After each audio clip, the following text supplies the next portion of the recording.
फिलिस्तीन के समर्थन में उतरे ओवैसी, गाजा पर इजराइल के हमले को बताया इंटरनेशनल क्राइम। फिलिस्तीन के समर्थन में पुडुचेरी में निकाला गया मार्च, लोगों ने इजराइल के हमले का विरोध किया। पाकिस्तान में फिलिस्तीन के समर्थन में निकाली गई रैली, कराची में इजराइल के खिलाफ सड़क पर उतरे लोग, इजराइल के खिलाफ की नारेबाजी। फिलिस्तीन के समर्थन में दिल्ली में प्रदर्शन, पटेल चौक मेट्रो स्टेशन से लेफ्ट से जुड़े संगठनों का हंगामा, पुलिस ने नहीं दी थी प्रदर्शन की इजाजत।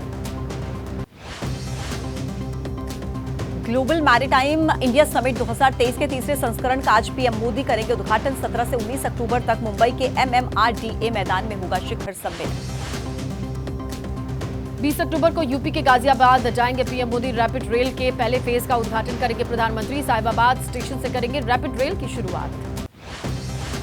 यूपी के हापुड़ में सीएम योगी अनुसूचित जाति सम्मेलन की करेंगे शुरुआत, सीएम योगी सम्मेलन को संबोधित भी करेंगे। यूपी बीजेपी दलितों में पैठ जमाने के लिए आज से करेगी अनुसूचित जाति सम्मेलन। प्रदेश के 6 क्षेत्रों में सम्मेलन करके दलितों को साधने की कोशिश। मणिपुर में 2 महिलाओं को निर्वस्त्र घुमाने के मामले में सीबीआई ने 6 लोगों के खिलाफ चार्जशीट दाखिल की, सभी पर लगाया हत्या और गैंगरेप का आरोप। 5 दिनों का होगा बिहार के विधानमंडल का शीतकालीन सत्र, 6 से 10 नवंबर तक चलेगा सदन। जातीय जनगणना समेत कई विधेयकों पर होगी चर्चा। निशिकांत दुबे ने आईटी मिनिस्टर अश्विनी वैष्णव को लिखा पत्र, महुआ मोइत्रा के आईपी एड्रेस की जांच कराने की मांग की। सांसद मोइत्रा पर लगाए आईपी एड्रेस से व्यापार करने के आरोप। मिजोरम दौरे पर कांग्रेस नेता राहुल गांधी ने पीएम मोदी पर निशाना साधा, कहा प्रधानमंत्री को इजरायल की ज्यादा चिंता, सिर्फ नफरत फैला रही है बीजेपी। केंद्रीय मंत्री गिरिराज सिंह ने बिहार सरकार पर बोला हमला, कहा तुष्टीकरण की राजनीति कर रहे हैं नीतीश, हिंदू पर्व पर छुट्टी कर रहे हैं रद्द, मुस्लिम पर्व पर छुट्टी रद्द करके दिखाए। देश के बंटवारे पर बोले स्वामी प्रसाद मौर्य, जिन्ना नहीं चाहते थे देश का बंटवारा, हिंदू महासभा के दबाव में हुआ देश का विभाजन, भारतीय संविधान का विरोध करने वाले देश के दुश्मन। हैदराबाद में स्वामी प्रसाद मौर्य के बयान पर बोले ओवैसी, देश का विभाजन नहीं होना चाहिए था, विभाजन के वक्त नेता देश के बंटवारे के लिए जिम्मेदार। मेरठ में जयंत चौधरी ने संजय बालियान पर बोला हमला, कहा पब्लिक की पंचायत ना करके घर में करे पंचायत, पहले 10 सालों के दे हिसाब, फिर पश्चिमी यूपी की करे बात। दिल्ली में यमुना नदी में प्रदूषण पर बीजेपी सांसद मनोज तिवारी का केजरीवाल पर हमला, केजरीवाल सरकार ने यमुना को बनाया जहरीला, सुप्रीम कोर्ट ले लिया। इंदौर में बीजेपी प्रत्याशी कैलाश विजयवर्गीय का बयान, कहा ममता के प्रचार से बीजेपी को नहीं पड़ेगा फर्क, कांग्रेस को कुर्सी का मोह, बीजेपी विकास के मुद्दे पर लड़ रही है चुनाव। आज दिल्ली में बीजेपी उम्मीदवारों के नामों पर करेगी मंथन, राजस्थान, एमपी और छत्तीसगढ़ में अगले उम्मीदवारों की लिस्ट पर होगी चर्चा। शाम 6 बजे बीजेपी मुख्यालय में होगी बैठक।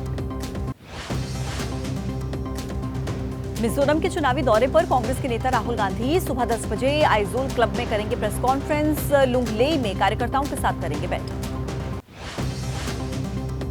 मध्य प्रदेश के लिए आज कांग्रेस जारी करेगी घोषणा पत्र, कांग्रेस के घोषणा पत्र में शामिल हो सकती हैं 10 बड़ी घोषणाएं, राहुल प्रियंका की सभाओं की में गारंटी होंगी शामिल।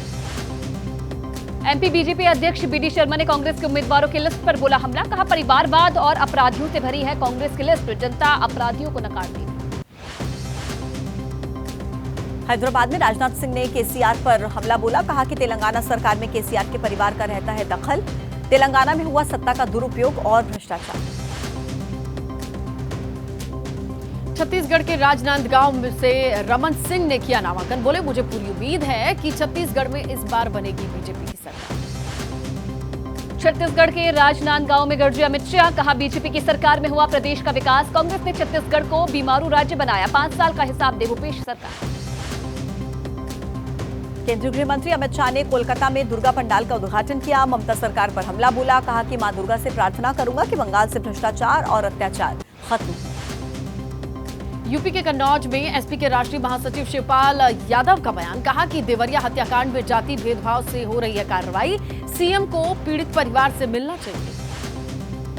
यूपी के देवरिया हत्याकांड पर अखिलेश यादव ने उठाए कानून व्यवस्था पर सवाल, कहा दोषियों पर कार्रवाई की जगह सस्पेंड हो रहे अधिकारी, सरकार की दिख रही है नाकामी।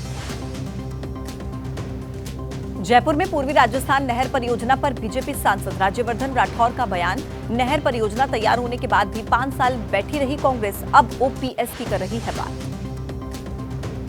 राजस्थान के बारां में कांग्रेस के उम्मीदवारों की लिस्ट पर बोले कांग्रेस नेता सुखजिंदर सिंह रंधावा। 18 अक्टूबर को सीईसी की बैठक के बाद जारी होगी उम्मीदवारों की लिस्ट। एमपी के शहडोल में सीएम शिवराज सिंह का बयान। जनता का विश्वास और साथ बीजेपी के साथ, रिकॉर्ड वोटों के साथ बीजेपी रचेगी नया इतिहास। महिला आरक्षण बिल पर केंद्रीय मंत्री अनुराग ठाकुर ने कांग्रेस पर हमला बोला। कहा, सत्ता में रहने पर कांग्रेस ने क्यों नहीं पास कराया बिल, सिर्फ देश की जनता को गुमराह किया। पंजाब के बंसा में अग्निवीर अमृतपाल के घर पहुंचे सीएम मान। परिवार को सौंपा 1 करोड़ का चेक। कहा, पंजाब सरकार देगी अमृतपाल को शहीद का दर्जा।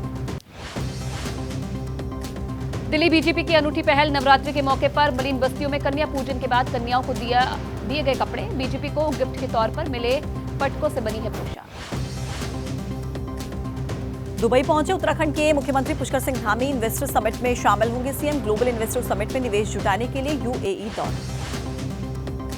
मुंबई में क्राइम ब्रांच को बड़ी कामयाबी। एक बड़े ड्रग सिंडिकेट का भंडाफोड़। 16 करोड़ रुपए की 8 किलो एमडी ड्रग्स बरामद। 2 आरोपी गिरफ्तार। वहीं बिहार के बक्सर में डुमरांव रेलवे स्टेशन के पास हादसा। पटरी से उतरी मालगाड़ी, इंजन के बाद की 2 बोगियां पटरी से उतरी। बीती रात करीब 10 बजे हुआ हादसा। ट्रेन को लूप लाइन में ले जाते समय पार्सल ट्रेन पटरी से उतर गई। डाउन लाइन ट्रेनों का परिचालन प्रभावित। दिल्ली में प्रेसिडेंशियल अवार्ड्स 2023 का आयोजन। रक्षा राज्य मंत्री अजय भट्ट और पद्मश्री दीपा मलिक ने सम्मान दिया। अपने क्षेत्र में अच्छा काम करने वालों को 150 से अधिक कैटेगरी में पुरस्कृत किया गया। जम्मू कश्मीर के कुपवाड़ा में बदला मौसम। पहाड़ियों पर गिरने लगी बर्फ। करीब 3 इंच बर्फ गिरी। 24 घंटे तक इसी तरह बना रहेगा मौसम। जम्मू कश्मीर में मुगल रोड पर भारी बर्फबारी। शोपिया को पुंछ से जोड़ने वाली सड़क बर्फबारी के कारण बाधित। रोड पर जमी करीब 6 इंच बर्फ। बद्रीनाथ धाम में बदल गया मौसम। बर्फबारी का लुत्फ उठा रहे तीर्थयात्री। 4 धाम यात्रा पर पहुंचने वाले श्रद्धालुओं के खिले चेहरे। केदारनाथ धाम में पिछले 2 दिनों से रुक रुक कर बर्फबारी जारी। बर्फबारी के बाद केदारनाथ धाम में तापमान गिरा। पुनर्निर्माण काम हुए प्रभावित। हिमाचल प्रदेश के ऊंचाई वाले इलाकों में बर्फबारी। शिमला के ऊंचाई वाले इलाके में बर्फ गिरी। लाहौल स्पीति, किन्नौर, चंबा, कुल्लू और कांगड़ा में भी बर्फ गिरी। देश के कई राज्यों में भारी बारिश का अलर्ट। जम्मू कश्मीर, लद्दाख, हिमाचल में अगले 2 से 3 दिन तक सावधान रहने की जरूरत। भारी बारिश, बर्फबारी की चेतावनी। ताजनगरी आगरा में हुई बारिश। तेज हवा के साथ मूसलाधार बारिश। आंधी चलने से आम जनजीवन हुआ प्रभावित। दिल्ली एनसीआर में भी हुई झमाझम बारिश। इंडिया गेट के पास मूसलाधार बारिश। मौसम विभाग ने जताई थी बारिश की संभावना। गाजियाबाद में भी बीती रात बदला मौसम। झमाझम बारिश से गिरा पारा। शहर की कई जगहों पर सड़कों पर जलभराव की स्थिति। लखनऊ में बीती रात बदला मौसम का मिजाज। तेज हवा के साथ हुई बारिश। पारा गिरने से मौसम हुआ सुहावना।